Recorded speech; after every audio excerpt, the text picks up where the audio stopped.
नमस्ते दोस्तों, आज हम हैं महर्षि में ही आश्रम में। महर्षि में ही वे गुरु हैं, एक 20वीं सदी के गुरु हैं, जो लोगों को पथ प्रदर्शक कर रहे हैं, उन्हें मोक्ष की ओर ले जाने का जो एक 20वीं सदी में एक गुरु हैं, वो हैं महर्षि में ही। हालांकि वो अब तो नहीं रहे, लेकिन उनकी परंपरा अभी भी चल रही है। और महर्षि में ही से संबंधित बहुत सारे प्रश्न हैं मेरे मन में, शायद वही प्रश्न और लोगों के मन में भी होंगे। चलिए इन्हीं प्रश्नों को हम जानने की कोशिश करेंगे महर्षि में ही के शिष्य स्वामी सत्यप्रकाश जी से। सबसे पहले बाबा जी नमस्ते। जी नमस्ते। तो बाबा जी ये बताइए कि महर्षि में ही थे कौन? थे कौन के संदर्भ में आप जो पूछ रहे हैं, महर्षि में ही परमहंस जी महाराज एक 20वीं शताब्दी में एक महान संत हुए, जिन्होंने अध्यात्म ज्ञान जो पुस्तकों और कुछ खास सीमित क्लास के पास था, उसको जन जन तक पहुंचाने का काम किए थे। महर्षि में ही कोई आम गृहस्थ जीवन के इंसान थे या फिर एक शुरू से ही इसी परंपरा के थे वो? नहीं, वो पहले तो विद्यार्थी थे जी। एक सामान्य विद्यार्थी जो स्कूल में शिक्षा ले रहे थे। लेकिन जब वो एंट्रेंस, जिसको आज मैट्रिक कहते हैं, का एग्ज़ाम देते हुए उनके मन में एक वैराग्य हो गया जी।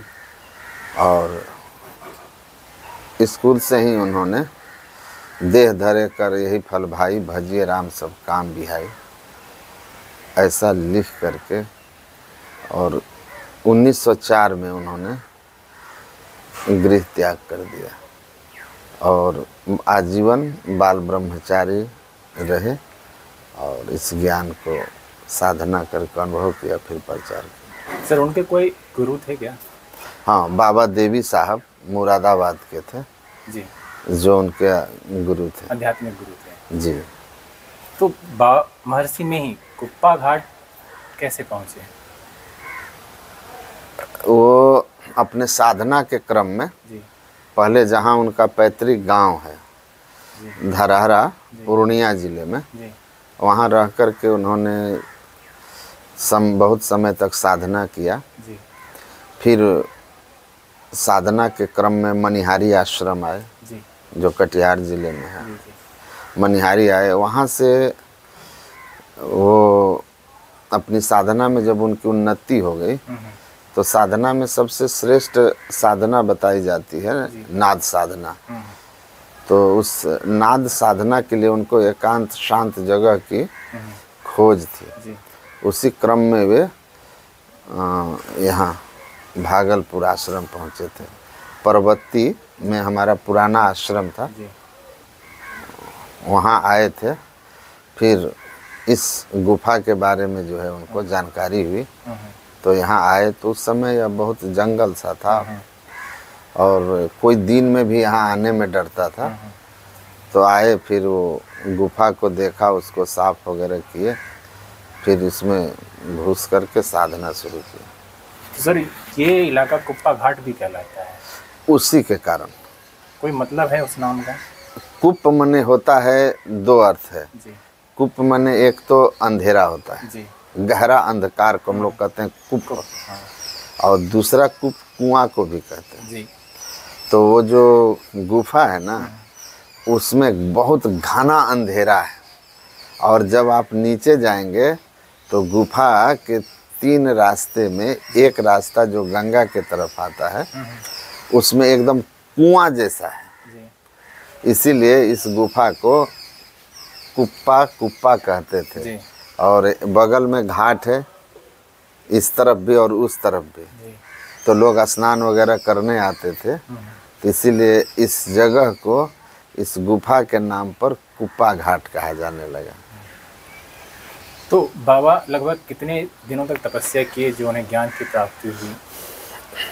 वो तो 1904 में घर से निकल करके और जो कुछ भी इधर उधर से शिक्षा दीक्षा मिली थी वो कर रहे थे। 1909 ईस्वी में वो संत बाबा देवी साहब के सानिध्य में आए और उसके बाद जो है 1909 से लेकर के 1934 में इस गुफा में उनको जो है ज्ञान हुआ। तो 1909 से 1934 तक उनकी साधना संतमत में हुई। तो महर्षि में ही जो शिष्य थे वो बाबा देवी साहब के। फिर जब महर्षि में ही को ज्ञान की प्राप्ति हुई तो उनके प्रथम शिष्य कौन रहे होंगे? देखिए, प्रथम शिष्य वैसे वैरागी शिष्य में पहले तो स्वामी श्रीधर दास जी महाराज थे जी। जो धाराहरा आश्रम का जिन्होंने बहुत ही विस्तार किया, जहाँ सदगुरुदेव महाराज का मतलब अपना पैतृक गाँव है। स्वामी श्रीधर महाराज जी जो थे वे पहले वैरागी शिष्य थे उनके। महर्षि में ही पूज्य क्यों है? पूज्य क्यों है? पूज्य तो लोग अपने कर्म से होते हैं ना। तो उन्होंने अपने आप को उस अवस्था में ले गए अपने कर्म के द्वारा, साधना के द्वारा, त्याग तपस्या करके, कि जहाँ जीव शिव एक हो करके अहम ब्रह्मास्मि की अवस्था प्राप्त कर लेता है, तो फिर जगत पूज्य तो होता ही है ना। ज़्यादातर जो अभी मैं टीवी पे देखता हूँ, ज़्यादातर जितने भी आधुनिक बाबा अभी हैं वो किसी न किसी एक गॉड, एक भगवान को लेकर चलते हैं, चाहे वो शिव हो, ब्रह्मा, हनुमान जी मैं हो। समझ रहा हूँ। तो यहाँ पर कोई ऐसा गॉड है जो उनको? आपको बता देता, ये सवाल बहुत गंभीर है, गूढ़ है, और इसको इस तरह समझ लीजिए कि हमारे यहाँ जो साधना है तो गॉड रियलाइजेशन के लिए ही है, परमात्मा की प्राप्ति के लिए है, और जो हमारा प्रचार है वो ईश्वर भक्ति का ही प्रचार है। लेकिन उस ईश्वर भक्ति में ईश्वर को हम लोग या सभी इस बात पर एक मत है कि परमात्मा वास्तव में जो है वो एक हैं, अनादि अनंत हैं, और कोई आपको ऐसा नहीं मिलेंगे जो मुख मत हैं सनातन में, या आप ईसाई और इस्लाम में भी वो बोलते हैं कि जर्रे जर्रे में खुदा है, तो गॉड ओमनी प्रेजेंट है। हम भी कहते हैं एको देव सर्वभूतेषु गूढ़ सर्वव्यापी सर्वभूतांतरात्मा। तो परमात्मा मतलब सर्वव्यापी है और अनंत है, तो इसलिए वो जो सर्वव्यापी और अनंत परमात्मा है ना जी। उसकी सत्ता को सब मानते हैं। अब होता है कि सगुण निर्गुण विवेचन की बात आती है, तो जहाँ सगुण और निर्गुण की बात है, तो सगुण में उस ब्रह्म परमात्मा की अनुभूति करने के लिए किसी सगुण साकार रूप का सहारा लेना होता है। नदी पार करना हो तो नाव चाहिए, तो नाव अपने अपने पसंद की लोग लेते हैं। तो उसी क्रम में जो आपने कहा कि कोई राम को, कोई भगवान कृष्ण को, कोई भगवान शिव को, कोई माता शक्ति को मानते हैं, कोई गणेश को मानते हैं, कोई सूर्य को मानते हैं, तो कोई गुरु को मानते हैं। तो ये परंपरा अनादिकाल की है, हमारी वैदिक परंपरा है। 6 इष्टों की जो परंपरा है ना, हमारे यहाँ बहुत प्राचीन परंपरा है। शिवे विष्णु च शक्तो च सूर्यो मई तथा भगवान, वो लिखा हुआ है कि हमारे यहाँ ये परंपरा रही है। विष्णु, शिव, शक्ति, और उसके बाद सूर्य, गणेश और गुरु, ये 6 इष्ट जो हैं सगुण रूप में ब्रह्म का स्वीकारने की भक्त में स्वतंत्रता दी गई है भक्त को। तो हमारे यहाँ जैसे विष्णु हैं, तो विष्णु के रूप में ही राम हैं, कृष्ण हैं, उन्हीं का अवतार माने जाते हैं। तो जो विष्णु को मानने वाले हैं ना, वैष्णव कहे जाते हैं, और जो शिव को मानते हैं ना, उनको शैव कहते हैं। शक्ति को किसी रूप में भी जो पूजते हैं, काली, दुर्गा, चाहे तारा, कौन कौन माताएं हैं, तो उनको शाक्त कहते हैं। सूर्य को पूजने वाले सौर्य, और भगवान गणेश को पूजने वाले को गणपत कहा जाता है, तथा गुरु को पूजने वाले गुरु भक्त कहलाते हैं। यथा गुरु तथा वेशस तथा वेशस तथा गुरु पूजनीयो महाभक्तो न भेदो विद्यते यनाय। गुरु और ईश्वर एक ही हैं। प्रभु गुप्त हैं, गुरु प्रकट हैं एक ही दयाल। तो बस सगुण और निर्गुण की बात है। तो स्वरूप सबका एक ही है, उसकी अलग अलग सगुण में सत्ता है। तो जिनकी जहाँ श्रद्धा होती है ना, उस श्रद्धा अनुसार अपने इष्ट मानते हैं या गुरु जिसको कहते हैं उसको उस रूप में स्वीकार कर लेते हैं। तो हमारे यहाँ प्राचीन परंपरा है। अभी भारत में भी आप देखिए गुरु नानक की परंपरा है या संत कबीर साहब की परंपरा है। ये दो महान संत हुए पूरब और पश्चिम में, दोनों में गुरु को ही इष्ट मानने की परंपरा है। दक्षिण भारत भी मैं जाता हूँ, वहाँ भी संप्रदाय है, उनमें भी गुरु परंपरा है। अब नारायण स्वामी में किनको मानते हैं? वो कौन है नारायण स्वामी? महात्मा ही थे ना, अक्षरधाम वाले, वही उन्हीं की पूजा होती है। उन्हीं की पूजा होती है, तो वो गुरु हैं उनके।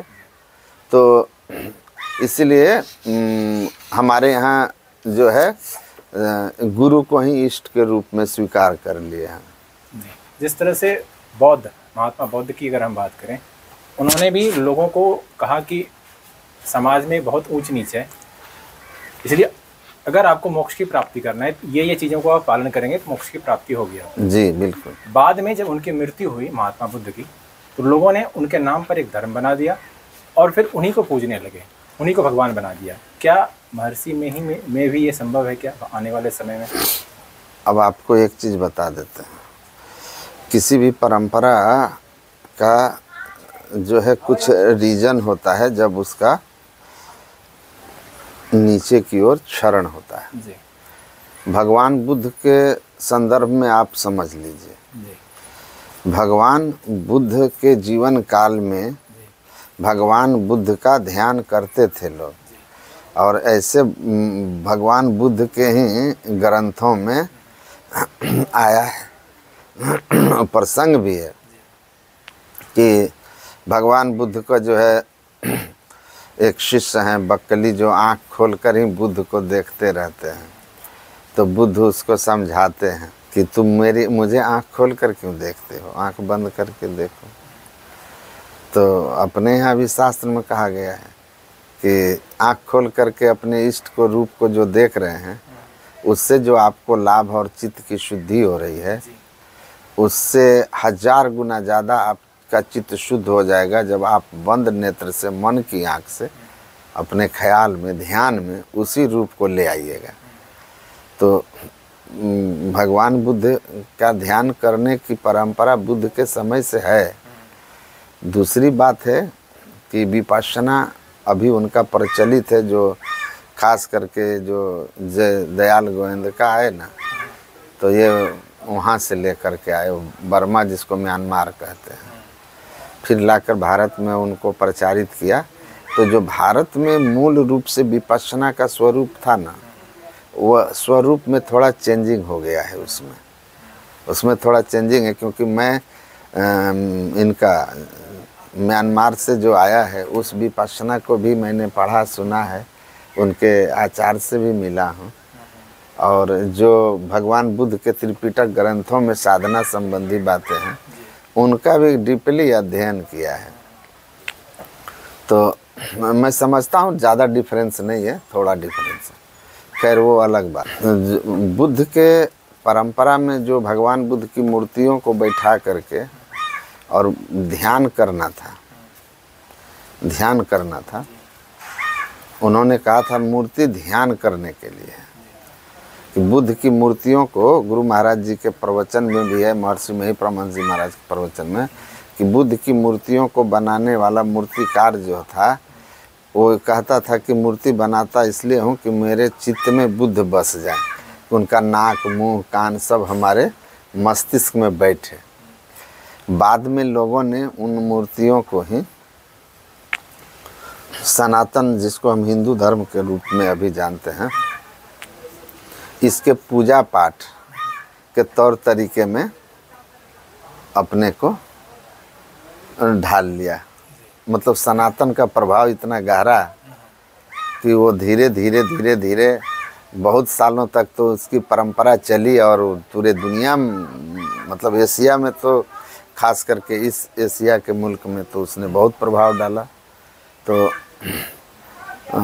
लेकिन हुआ क्या कि आचार्य परंपरा कमज़ोर हुई और लोग धीरे धीरे सनातन धर्म की तरह उनकी भी मूर्तियों को स्तुति स्रोत आदि बना करके पूजा अर्चन करने लगे, जिससे बहुत सारे लोग जो हैं मूल सिद्धांत से भटक गए। पर अभी भी विपश्यना केंद्र उनके तो बहुत सारे हैं ही, और साधना शिविर उनके तो लगते ही हैं, हर जगह लगते हैं साधना शिविर उनके। तो दोनों परंपराएं तो चल ही रही। भविष्य में ये संभव है कि बौद्ध धर्म की तरह महर्षि में ही भी एक अलग धर्म बन जाए? अभी नहीं, 10 या 20 सालों के बाद, 50 साल बाद, 100 साल बाद। देखिए, मैं इसीलिए आपको इस बात को स्पष्ट कर दूं कि ऐसा नहीं हो सकता है। इसीलिए नहीं हो सकता है कि भगवान बुद्ध के उपदेश जो थे वो उनके केवल अपने अनुभव की बातों को बुद्ध प्रचारित करते थे। यद्यपि उनका ज्ञान वेदों का ही ज्ञान था, उपनिषद का जो आध्यात्म ज्ञान है उसी को प्रचारित करते थे, पर वो कहीं से उद्धरण वेद उपनिषद का नहीं देते थे। संतमत में जो महर्षि में ही परमहंस जी महाराज ने कहा, एक तो इन्होंने अपने सिद्धांत लिखित दिए, बुद्ध के अपने लिखित सिद्धांत नहीं, कोई उनका लिखित ग्रंथ नहीं, वो ग्रंथ बाद में रचे गए, लिखे गए, जो उनके शिष्यों के द्वारा हुआ। इसलिए उनके विचारों में भी बहुत सारी भिन्नताएं आई, इसलिए बौद्ध मत भी अनेक विभाजन हो गया, और मत ही विभाजन ने मतलब मत भी विभाजित हो गया, जो बुद्ध के ही उपदेशों को अलग अलग ढंग से समझ आए। लेकिन यहाँ क्या है कि सद्गुरु महर्षि में ही परमहंस जी महाराज ने जो उपदेश है उसको उन्होंने वेदों से, उपनिषदों से, संतों की वाणियों से मेलान करके कहा, पहली बात। दूसरी बात को सारे सिद्धांत लिखित हैं, ग्रंथों के आधार पर प्रवचन होते हैं। तो इसमें हम कैसे ये कर सकते हैं कि भाई हम एक नया धर्म है। नया धर्म कहने के लिए तो बौद्धों के पास ये था कि हम वेदों में ईश्वर की मान्यता है, हम ईश्वर नहीं मानते। यद्यपि बुद्ध ने ईश्वर के संबंध में कुछ कहा ही नहीं कि है या ना है, वो उस पर मौन है, और कहीं कहीं वो इशारों में ईश्वर की स्थिति का वर्णन भी किए हैं, लेकिन स्पष्ट नहीं किया, खुल के नहीं बोलते। लेकिन हमारा तो उपदेश ही वेद उपनिषदों पर आधारित है, तो हम नया धर्म किस बात से कहेंगे? हम तो वेद उपनिषद के ही प्रचारक हैं ना। महर्षि मेही के द्वारा जो परंपरा चल रही है वो एक सनातन धर्म का सनातन धर्म का एक धारा है, अध्यात्म की धारा है। यहाँ पर व्यक्ति की पूजा मानी जाती है या नहीं मानी जाती? व्यक्ति की पूजा नहीं है, मूर्ति की पूजा, मतलब किसी मूर्ति को हम, जो मूर्ति पूजा है ना, इस सेंस में आप समझ लीजिए, हमारे गुरु महाराज का स्पष्ट मान्यता था। वो कहते थे हम मूर्ति को मानते भी हैं, नहीं भी मानते हैं। तो उनसे पूछा कि दोनों कैसे है, तो कहते थे मूर्ति को मैं मानता हूँ स्थूल रूप में, मन को एकाग्र करने के लिए प्रारंभ में एक सहारा चाहिए।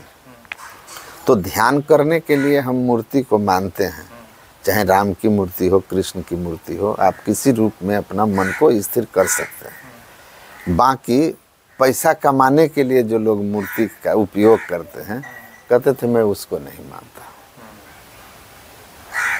यानी कि ध्यान, अपने आप को ध्यान केंद्रित करने के लिए आप किसी एक रूप को स्मरण कर सकते हैं जिसमें ईश्वर का भाव हो। तो राम में, कृष्ण में, शिव में, हाँ, तो इन सब में क्या है कि इनके प्रति हमारा ईश्वरीय भाव है कि भगवान थे राम, भगवान थे कृष्ण, भगवान थे शिव। तो इसलिए हम अपना वही जो है ईश्वर भाव अपने सद्गुरु महाराज में रखते। तो आपके आश्रम में जितने भी लोग यहाँ से दीक्षा प्राप्त करते हैं, तो उन्हें आप किसी भी भगवान से दूर नहीं करते हैं? नहीं, किसी से दूर क्यों करेंगे? तो फिर उन्हें यहाँ पर क्या रास्ता दिखाया जाता है? उनको तो बस स्थूलता में तो सबके अपने अपने हैं, अलग अलग मार्ग है कि आप एक नाम का जप कीजिए, एक मंत्र बताते हैं, उससे संबंधित एक रूप का ध्यान, ठीक है। उसके बाद जो है सूक्ष्म ध्यान होती है, जो निर्गुण सत्ता को अनुभव करने के लिए। तो उसके लिए जो है ना, जिसको ज्योति ध्यान या शिव नेत्र का ध्यान, बिंदु ध्यान, सुषुम्ना ध्यान, अलग अलग संत वाणियों और ग्रंथों में उसको कहा गया है वो। और फिर जिसको विज्ञान स्फोटवाद का सिद्धांत कहता है उसको हम नाद कहते हैं। तो नाद का साधना है। नाद साधना भी हमने काफ़ी सुना है, महर्षि मणि आश्रम के द्वारा दी जाती है इस दीक्षा में। ये क्या होती है नाद? नाद का अर्थ शब्द होता है। नाद उस शब्द को कहते हैं जो शब्द से सृष्टि हुई है। ऐसी मान्यता है कि संसार में पहले केवल परमात्मा थे, परमात्मा का अतिरिक्त कुछ न था। तो उसकी मौजवी की एको हम बहुश्याम, एक हूँ बहुत हो जाऊँ, ऋग्वेद में है। फिर उस मौज से एक शब्द हुआ, उस शब्द से सृष्टि बन करके खड़ी हो गई। यह जड़ चेतन संसार जो देख रहे हैं यह बना। तो जिस शब्द से सृष्टि हुई ना, वो शब्द सृष्टि में आज भी गूंज रहा है। और जहाँ से शब्द आता है ना, उस शब्द को अगर आप पकड़ लेंगे तो अपने केंद्र तक आपको पहुँचा देगा। कहीं आप किसी का भाषण सुन रहे हैं, प्रवचन सुन रहे हैं, और वो लाउड स्पीकर के द्वारा फैल रहा हो, तो आप केवल उस शब्द को आप अगर बिल्कुल अनुसरण करें तो जहाँ से शब्द आ रहा है उस मंच तक पहुँच जाएंगे। तो उसी तरह कहते हैं वो शब्द जो है परमात्मा से जो सृष्टि के लिए हुई, उसका एक तार जीव से और दूसरा जो छोर जो है वो परमात्मा से लगा हुआ है। तो उस शब्द को जैसे ही जीव अपने अंदर ग्रहण कर लेता है, चित्त को पूर्ण एकाग्र करके एक बिंदुता पर जा करके सुषुम्ना में या शिव नेत्र में जाकर, तो फिर उस शब्द के सहारे जो है जहाँ से शब्द आ रहा है ना, वहाँ तक प्रकृति को पार करके पहुँच जाता है। बाबा यहाँ पर जैसे कि आपने बताया कि उन्हें आप मंत्र देते हैं जिनका वो लगातार जाप करते हैं, और एक व्यक्ति है जिनको कि स्मरण करते हैं, रूप का ध्यान। हाँ, चाहे वो जिनमें अपनी आस्था दिखा सकते हैं। हाँ, हमारे यहाँ तो हम गुरु महाराज को ही करते हैं। तो आजकल हमने देखा है कि लोग बहुत सारे धार्मिक स्थलों से जुड़ते हैं, बाबा से जुड़ते हैं, उनका एक भौतिक उसका मतलब होता है, ज़्यादातर वो भौतिक चीज़ों को प्राप्ति के लिए। हाँ, नहीं बिल्कुल। और आज ज़्यादातर लोग उधर ज़्यादा जाते हैं। ज़िंदगी में कुछ दुख होते तो उन्हें लगता है कि बाबा के पास जाएंगे, वहाँ से मुझे मुक्ति मिल जाएगा। जहाँ तक मैं समझता, हो सकता है मैं गलत भी रहा हूँ, कि धर्म इसलिए लाया गया था कि लोग जो अपनी इच्छाओं से परेशान रहते हैं उनसे मुक्ति का मार्ग बौद्ध धर्म ने बताया था, कैसे आप इस बार बार पुनर्जन्म से आप मुक्ति पा सकते हैं, तृष्णा से कैसे आप वापस निकल सकते हैं। तो यहाँ पर जो लोग आते हैं ज़्यादातर क्या वो भौतिक सकाम भाव से आते हैं। सकाम भाव से आते हैं, नौकरी हो जाए तो हमारी बीमारी ठीक हो जाए, तो किसी की इच्छा कुछ और होती है। लेकिन हम लोगों के यहाँ साफ साफ कहा गया, हमारे गुरु महाराज स्पष्ट कहते थे कि अगर आपको लगता है कि आपको नौकरी, पुत्र या पेट दर्द या किसी रोग की दवा चाहिए तो आप कहीं और जाइए। हम तो सारे रोगों की जड़ जो भव रोग है ना, उसकी दवा बताते हैं, मोक्ष की दवा। भव रोग मतलब जन्म और मरण का जो चक्र है, यही सारे दुखों का कारण है। वो कहते थे आवागमन सम दुख दूजा है नहीं जग में कोई, इसके निवारण के लिए प्रभु भक्ति करनी चाहिए। तो उसका जो जड़ है ना वो भव रोग, वो कहते थे मैं उसकी दवा बताता हूँ, वो दवा चाहिए तो मेरे पास आइए। यानी कि यहाँ पे लोग आते तो हैं अपनी भौतिक इच्छाओं को लेकर, लेकिन यहाँ पर मेन मकसद होता है कि आपको एक मोक्ष की ओर कैसे ले जाएं। इस बार बार जो तृष्णा है जिसकी वजह से आप जन्म ले रहे हैं, उनसे मुक्ति का मार्ग दिखाने मार्ग उस बताने के लिए है। बहुत सारे आश्रमों को एक अलग अलग नाम से जाना जाता है, यहाँ क्या महर्षि मही के नाम से जाने जाते हैं या फिर संत मत के नाम से जाने जाते हैं? हाँ, प्रायः हमारे यहाँ जो आश्रम है वो संत मत के नाम से जाने जाते हैं। इन बाबा जी इनका मतलब क्या होता है? संत मत एक्चुअल में एक संस्था है। ये जो संस्था है ये महर्षि मही आश्रम कुप्पागढ़ भागलपुर, उस संतमत सत्संग का ये हेड ऑफिस है। तो यहाँ चूँकि महर्षि मही परमहंस जी महाराज रहे और जहाँ जहाँ रहे उन जगह को महर्षि मही आश्रम के नाम से ही लोग जानते हैं, क्योंकि वो स्वयं रहते थे। उनके द्वारा जो संस्थाएं बनाई गई, संस्था बनी, वो अखिल भारतीय संतमत सत्संग के नाम से। तो वो संतमत आश्रम के नाम से दूसरे जगह इसका, कहीं संतमत सत्संग मंदिर है, कहीं संतमत आश्रम है। तो संतमत के नाम से ज़्यादातर ही जाना जी। इनसे जो लोग जुड़े हुए होते हैं, जो यहाँ से शिक्षा प्राप्त कर चुके होते हैं, क्या उन्हें जो अन्य जो कार्य कर रहे हैं, जो अन्य उनके क्रियाकलाप हैं, जैसे कि सांसारिक दायित्व है, तो क्या वो, जैसे कि हिंदुओं में क्या है, किसी की मृत्यु होने के बाद वो जलाते हैं, क्या उन सबों से आप उनको कहते हैं दूरियां बरतनी है? नहीं, हमारे यहाँ जलाते हैं, खुद हम लोग ही गुजर जाएंगे तो हम लोगों को भी जलाया जाएगा। मैं इसलिए पूछा क्योंकि मेरे कुछ दूर के रिलेटिव हैं जो इन्हीं यहाँ से जुड़े हुए हैं, और वो उनके घर में किन्हीं की मृत्यु हुई तो उन्होंने जलाने से मना किया, तो मुझे लगा शायद हमारे गुरु महाराज जी को स्वयं जलाया गया, तो और हमारे यहाँ जलाना ही उत्तम माना जाता है। यानी कि हिंदू धर्म की किसी परंपरा से मना नहीं की जाती है? नहीं, जो स्वस्थ परंपरा है हाँ। उनका हम पालन करते हैं, और उनका पालन करना चाहिए, उसको बढ़ावा भी देते हैं। जो रूढ़ी है या जो एक तरह का अंधविश्वास है, तो उन बातों का खंडन करते हैं। यहाँ पर जुड़ने के लिए कोई भेदभाव, जाति धर्म के नाम पर कोई भेद नहीं है, नहीं, कोई भी आ सकते हैं, कोई भी आ सकते हैं। यह मनुष्य मात्र के लिए खुला हुआ है, और जितने मनुष्य तनधारी हैं प्रभु भक्ति कर सकते, सभी मनुष्य शरीरधारियों के लिए भक्ति को दरवाज़ा यहाँ खुला हुआ है। हर एक आश्रम कुछ ना कुछ कहती है कि हम समाज के लिए कुछ कर रहे हैं। आप तो एक बहुत बड़ा कार्य कर रहे हैं कि लोगों को एक मोक्ष की ओर ले आने की रास्ता दिखा रहे हैं। उसके अलावा जो आजकल युवा जो भटक रहे हैं रास्ते से, उसके भटकने कई कारण हो सकते हैं, क्योंकि समय बदल रहा है, युग बदल रहा है, तो वो अपने आप को संभाल नहीं पा रहे थे। यहाँ पर जो लोग जुड़ते हैं उन्हें आप कैसे उसे एक लाइन मैं बता देता हूँ। देखिए, क्या आप संदेश देना चाहिए? जो सबसे बड़ी चीज़ है ना, जो मेरे समझ में आया कि आज की युवा पीढ़ी में सबसे ज़्यादा भटकाव नशा है। गांव-गांव में लोग नशा के शिकार हो रहे हैं, और युवा पीढ़ी तो इसके ग्रस्त एकदम ग्रिप में आ रहा है।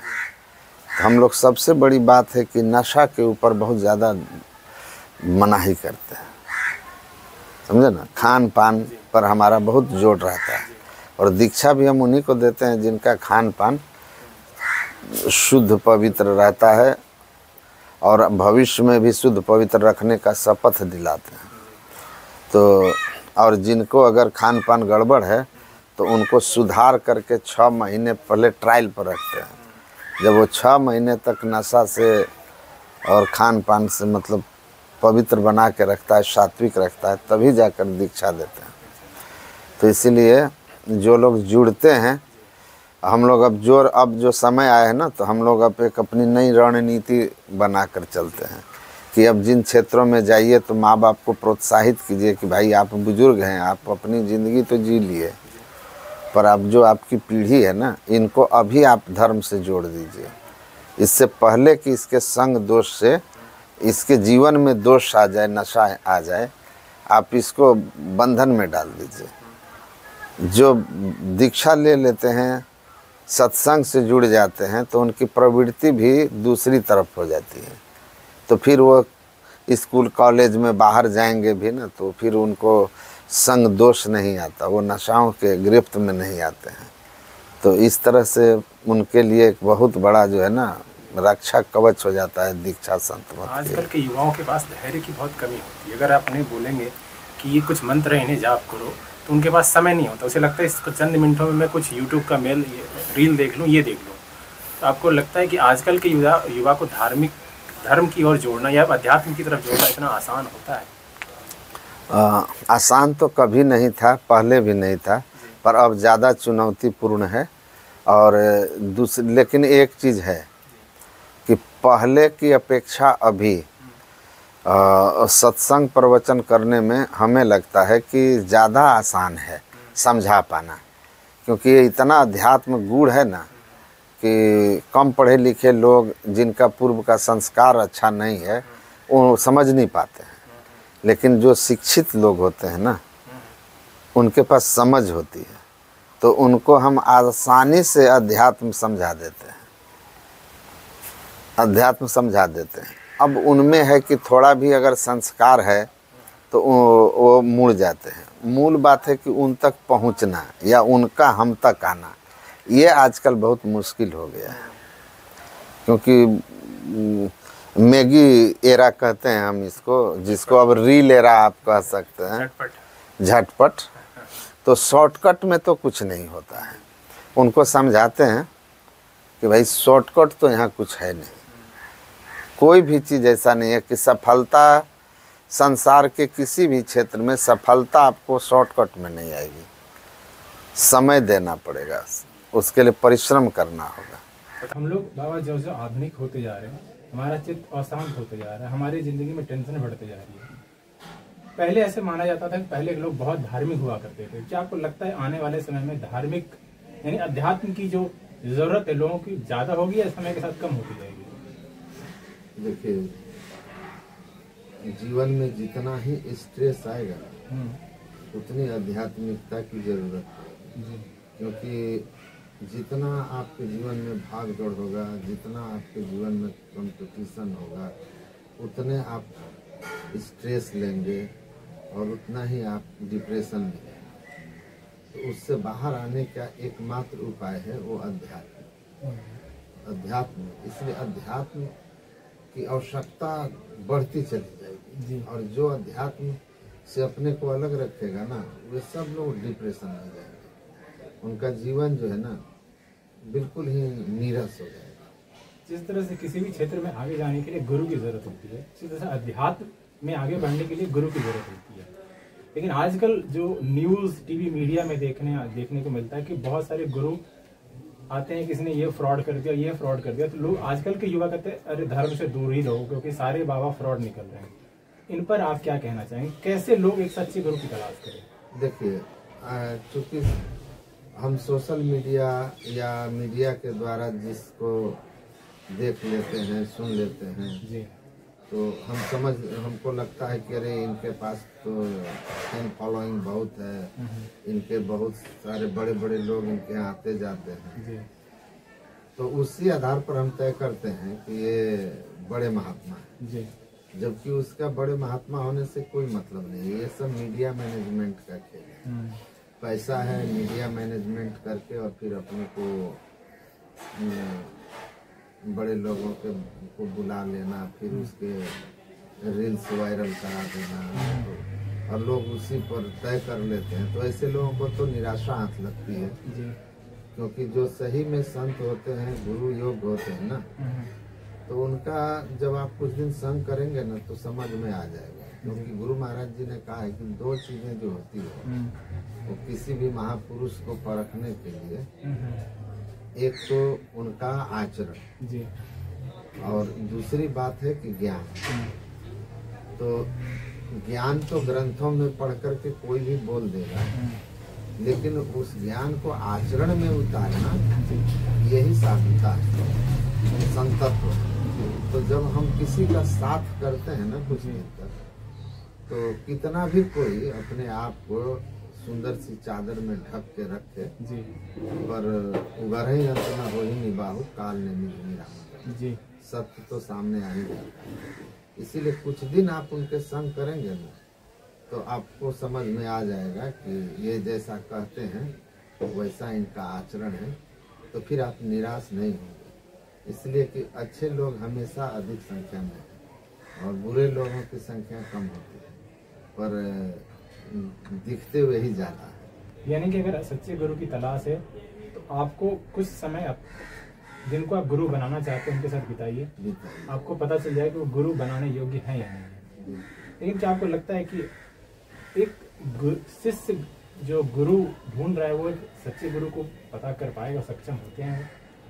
देखिए, हमारे गुरु की ऊंचाई कहाँ तक है साधना में, वे तो ऐसा ही है कि जैसे कोई विद्यार्थी स्कूल आ जाए और उसको ऐसा तय करना हो कि भाई हमारे गुरुजी पढ़े लिखे कितना है, वही बात है। हाँ, तो वो तो अलग बात है। लेकिन कुछ चीजें बेसिक्स होती है। तो जैसे भौतिक विद्या के गुरु हैं तो उनमें बुद्धि और शास्त्र सब्जेक्ट्स का नॉलेज होना चाहिए, समझाने का ढंग होना चाहिए। लेकिन जो आध्यात्मिक गुरु होते हैं उनको केवल शास्त्र ज्ञान, उनको समझाने का ढंग ही नहीं, उनका आचरण पवित्र होना बहुत जरूरी है। क्योंकि आचरण की जहाँ शुद्धता नहीं है वहाँ अध्यात्म ठहर नहीं सकता है। तो आचरण की शुद्धता तो हम परख सकते हैं ना, और उनके जो ज्ञान है वो शास्त्र के अनुकूल है कि नहीं, इतना तो खोजी व्यक्ति को परखने में आ जाता है। तो मतलब कि अगर कुछ व्यक्ति समय दे तो उन्हें गुरु मिल सकते हैं, तो ढूंढना पड़ेगा, थोड़ा बिल्कुल समय देना पड़ेगा, ढूंढना पड़ेगा, तभी मिलेंगे। और पुण्य पुंज बिनु मिल ही नहीं सकता, अपने भी पुण्यों का पूंजी होना चाहिए, तभी सही अर्थ में संत तक हम पहुंच पाते हैं। बाबा जी प्रश्न तो बहुत हैं, लेकिन आज हम इंटरव्यू यहीं खत्म करते हैं। जी बहुत बहुत धन्यवाद।